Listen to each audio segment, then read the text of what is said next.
friends, and welcome to this week's edition of St. Vincent football coach Bob Colbert's video blog here on stvincent.edu. I'm Jim Berger, joined as always by Coach Colbert. This past weekend, the Bearcats opened up the 2009 season in Westminster, Maryland, facing McDaniel College, and it was an offensive shootout from the start. The two teams' offenses are really on display, and the Bearcats came up on the short end, losing 52-37. Coach, 1 week under the belt. I'm sure you saw a lot of good things, a lot of bad things, as is always the case on opening day. How do you grade your team's performance overall?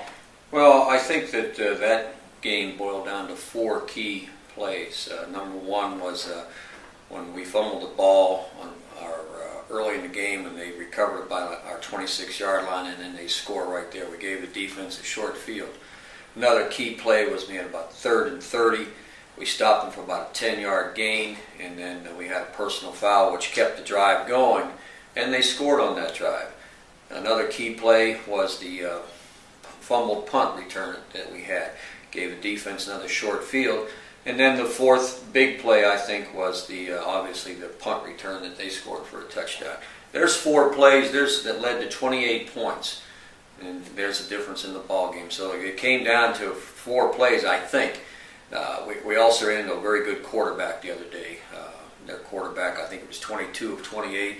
He hardly missed it all. Threw some real nice balls. So I think that we did make some improvement.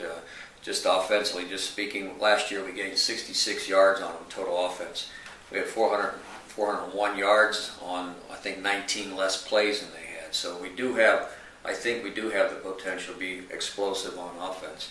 Defensively, we have to learn to shut down. Third down in particular, we had a tough time on third down. They were really successful on third downs. Oh, you spoke last week about how traditionally the defense has really been McDaniel's strong suit over the course of the time. Were you surprised at all by the strength of their offense? I know they had a first-year quarterback starting, like you said. Did that surprise you at all, the potency of their offense? Again, he was very hot. He's a sophomore. He played very well. They have experience on the offense. I think they're a better offense than they were last year. They've improved. They're going to score points. They got a big tight end who he out-jumped a couple of our guys on two passes. So he's 6'8", and we couldn't match up with that height. They threw the ball high, and he caught it. I was surprised, I guess, that their quarterback threw the ball so well. I knew he had potential, but he got hot that day, and sometimes that happens. Defensively, again, I think we were okay with them. We just couldn't sustain enough or get the ball enough to keep things going the way I'd like to keep them going. Individually, we received a lot of strong performances. Kevin Corona was completed 13 passes for 265 yards. Jairus Marlowe over 130 yards total offense with 3 touchdowns. Defensively, Sean Hofgaard in his first game back missed almost the entire year last year. He came back, stepped right in, and had 10 tackles. Who were some individuals that stood out for you? Well, other than those 3 individuals, Alex Rowan had a good game on defense. He played strong. He played well. In fact, we've named him captain for this week based off his performance last week. Also on offense or defense, Jeff Graham had a solid game. First game as a defensive end, played well, got off blocks, played with a lot of intensity. On offense, in our young line, Jeff Achinsky did a nice job. He was starting his first ball game at guard.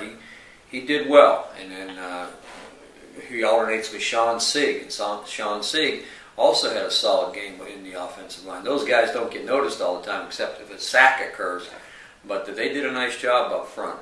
And Marvin Daney had a nice game for us on Saturday. He made a couple big plays, a couple big runs. So there are some individuals right there that had a nice game. Joe Strickland, one of our fullbacks, ran well, blocked well. So I think overall, that's a couple of the guys that stood out in our minds that had good games that maybe nobody would notice. Well, we've talked in the past about the experience factor on the team this year. Over 80 guys are back from last year, a number of juniors and seniors. And also you've talked about how fast the team is this year compared to the last 2 years. This past week, I know it was only opening day, but did you see that speed? Did it translate onto the field? Do you think that helped with the offense? And does the team look more poised and more veteran-laden than it has in the past? Well, it does, and we give up 52 points. I just mentioned four plays there that led to 4 easy scores for McDaniel. But yes, we were able to run down some plays. We didn't make some tackles when we got there on defense, but we were in position to make those plays. It looks like we're slow on the punt return they had for a touchdown, but actually we weren't so slow as we didn't cover our lanes. We were out of position. I think we missed 3 tackles within 5 yards of the catch. So that wasn't a lack of speed. You saw the speed somewhat on offense where we got behind their defenders. Jared certainly is as fast as a lot of the people that would play, and he was explosive on the run. He caught that little short screen and went for whatever it was, 60-some yards. So yeah, I saw the speed, and I think it helped us offensively, and it helped defensively. I said we got out muscled on 2 passes to the big tight end. I can't make them grow taller, so that's something we'll be okay with, though.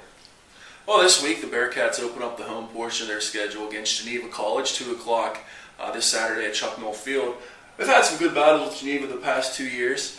What do you expect to see from them, and how are you guys going to prepare for them this week? Well, we expect the same type of game that we've had against them the last 2 years. We went down there the first year, and there must have been half a dozen or so personal fouls for each side, it seemed like. And then last year we had them in a real good battle here, a real good physical battle. Geneva's a fast team and a physical team on offense and defense. And they scored 2 defensive touchdowns the other night against Frostburg, so they're going to be a challenge. But I think our guys are prepared for that. We're going to prepare all week for a physical game, and that's why we're playing Geneva twice, because I think it's a good rivalry. It's not our natural rivalry as people would define it, but it's developed into a good rivalry. The kids get after each other, and I think it's going to be a good, fun game. It'll be a physical game. There's no question about it.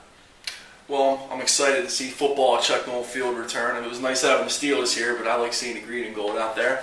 Well, that does it for this week. As always, thank you, Coach Colbert, for taking the time out. Fans, I hope to see you at Chuck Noll Field this weekend. Thanks again, and I'll see you next week.